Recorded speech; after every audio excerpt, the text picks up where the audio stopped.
So you think England will perhaps plump for more of what you call meaningless virtue signalling, when really, actually, if they were serious and if they really want to turn sport political, surely they shouldn't be going to Qatar at all. Of course they shouldn't. And there should be more complaints about Qatar, although somehow Islamic states do get a free run sometimes, which is a shame, because I'm sure there are plenty of Muslim people in this country who are as appalled by Qatar as the rest of us are.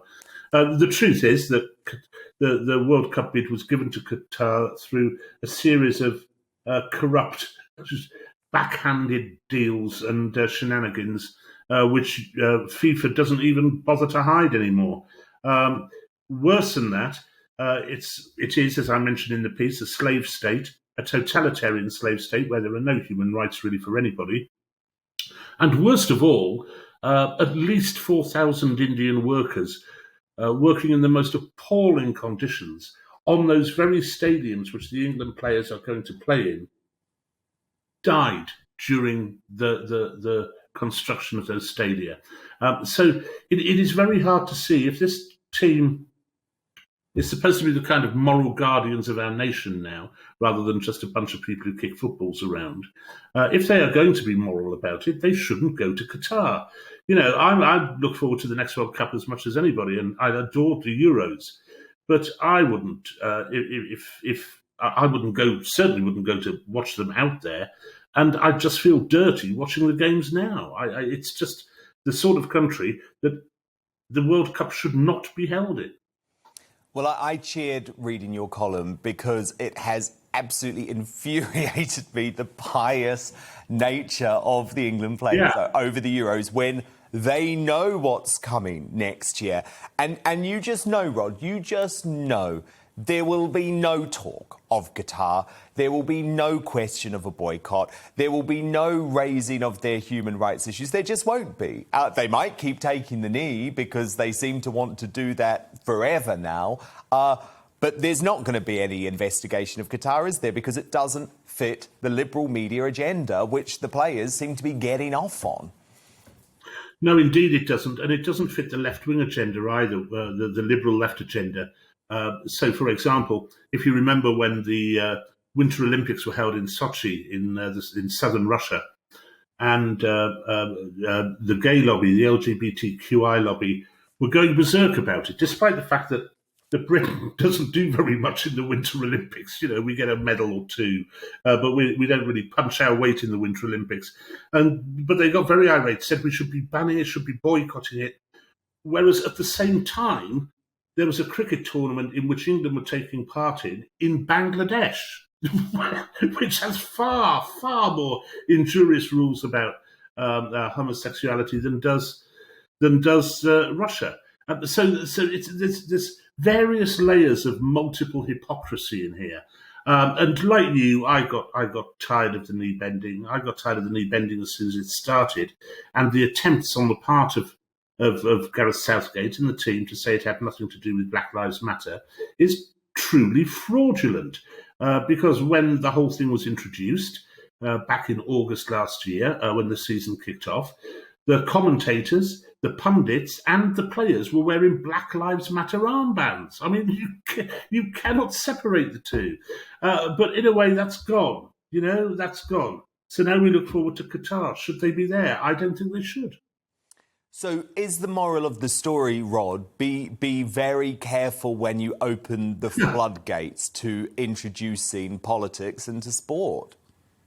Well, of course. I mean, it would be nice to get back to the stage where footballers were there simply to try and score goals and indeed penalties if the mood takes them at the right time, you know, if they fancy taking part, rather than pontificating to the rest of the nation on their vast salaries through a series of PR agencies.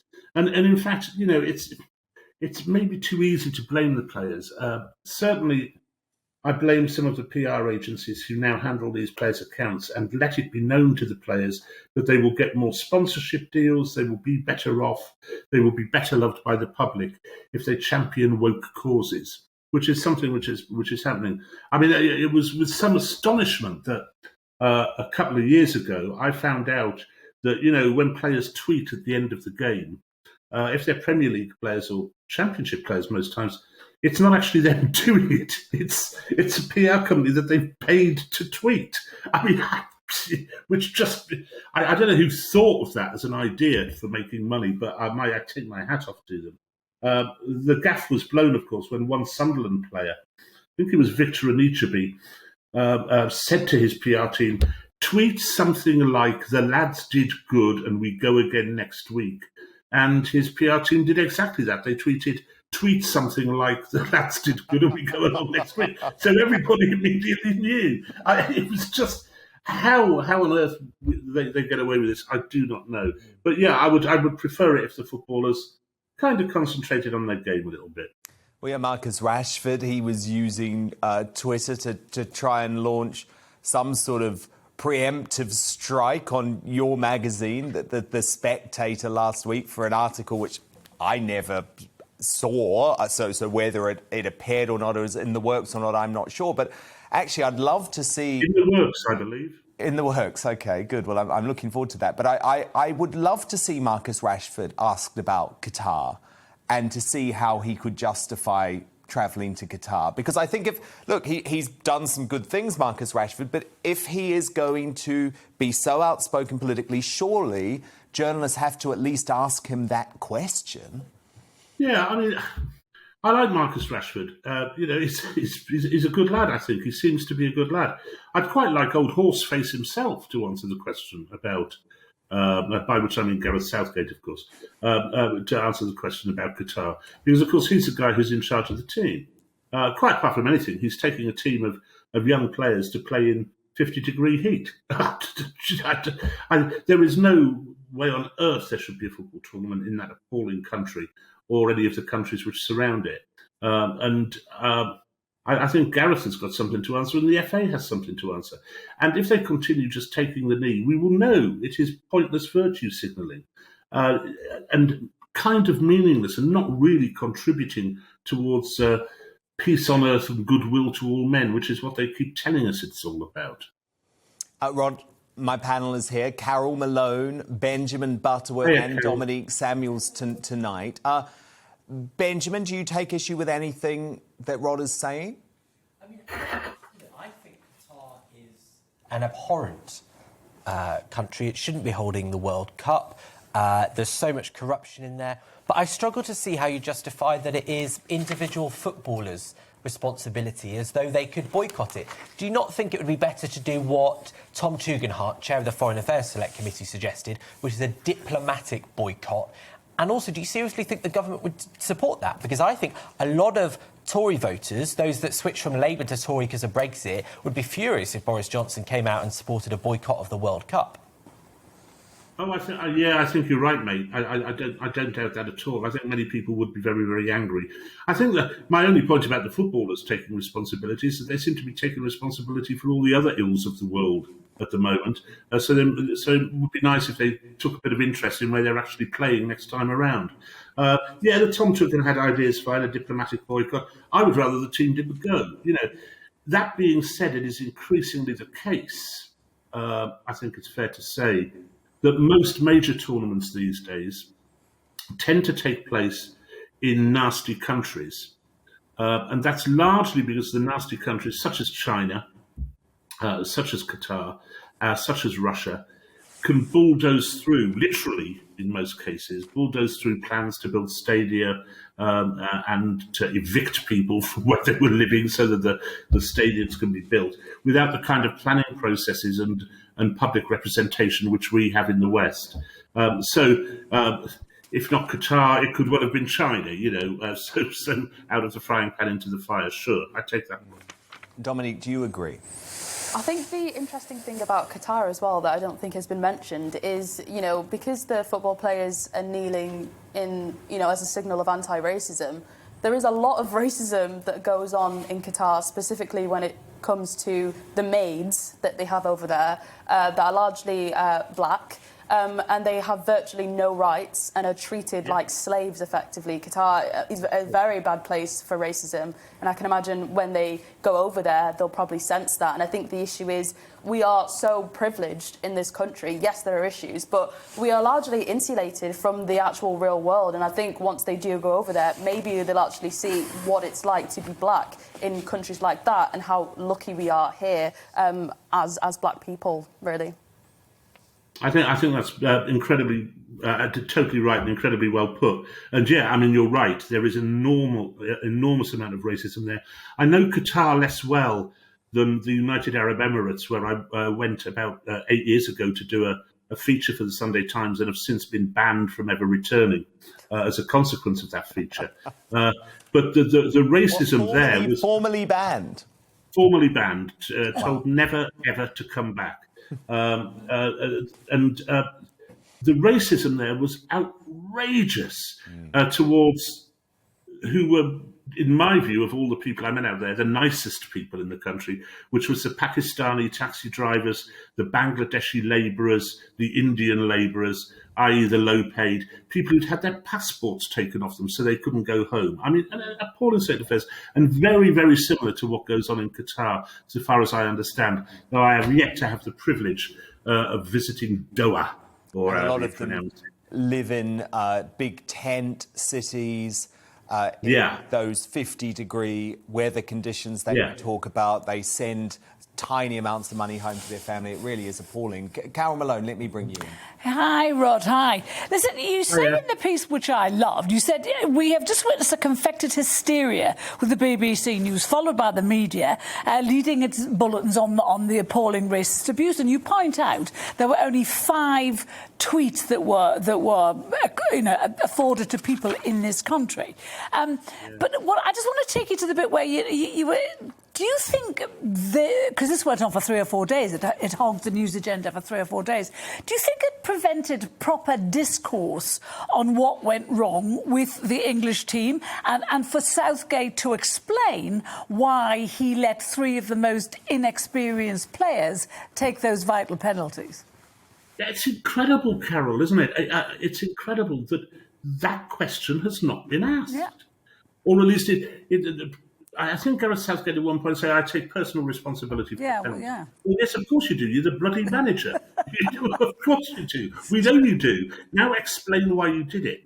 Yeah. And whilst you're on with that, also explain how you mismanaged so badly the second half of that game and, didn't bring substitutes on, didn't manage the game properly. It was kind of a rerun of the World Cup semi-final against Croatia. He lost control of the game and didn't have the wherewithal to do anything about it. And I think, I hint towards that. I mean, it seems to me, I'm not a conspiracy theorist, it seems to me going a bit far to suggest that it was a deliberate attempt to divert attention away from the failures of that final. But nonetheless, as you rightly say, Carol, that's exactly what happened. It suited the agenda, didn't it? I mean, for the media to keep on talking about it, it suited Gareth Southgate and the management. Indeed. And it also suited, it also suited Gareth Southgate's head prefects on the sports pages of our daily newspapers. Who are very loath to criticise. Dare not criticise. Rod, it would be remiss of me, before you go, not to ask you about Emily Maitlis, because she was the subject of my digest at the top of the show today, and I'm not sure if you got a chance to read her interview in Press Gazette, where she rejected the BBC boss's finding that she had acted without due impartiality in her criticism of, for example, Dominic Cummings and retweeting Piers Morgan. A BBC spokesperson has actually now responded to Maitlis, saying, "Nothing is more important than our impartiality. All BBC journalists must abide by the BBC's editorial guidelines and social media rules. There are no exceptions. We will be taking this up with Emily." But do you think, Rod, actually, that they just need to sack her now? Yes, taking it up by doing what? She showed her bias in an interview with me about, I can't remember how long ago it was now, a couple of years ago. Carol raised it, Yeah, it was clear bias, and the guy I was on with, who was on the opposing side to me, was embarrassed It was just hilarious. And indeed, the BBC, after a load of complaints, finally investigated and found that she had shown bias, clear bias. So there was one. The second one was Dominic Cummings. But there's been loads of them. Tony Hall, that rather naive former Director General of the corporation, said that when BBC journalists come into Broadcasting House, they must leave their opinions on the coat peg. There aren't enough coat pegs for Emily. You would need coat pegs stretching from BH to White City. And this goes on, and she takes no notice whatsoever.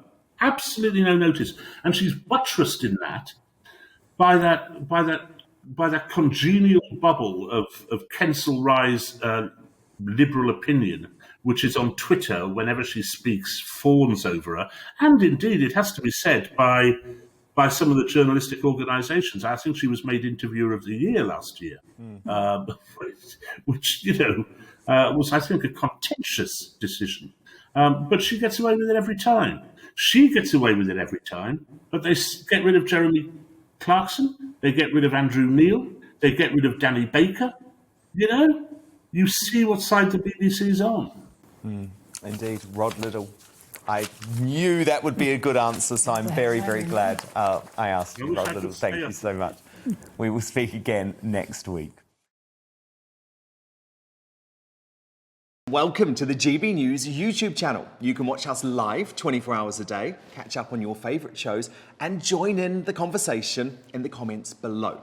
Don't forget to subscribe and you'll never miss any of our exclusive content.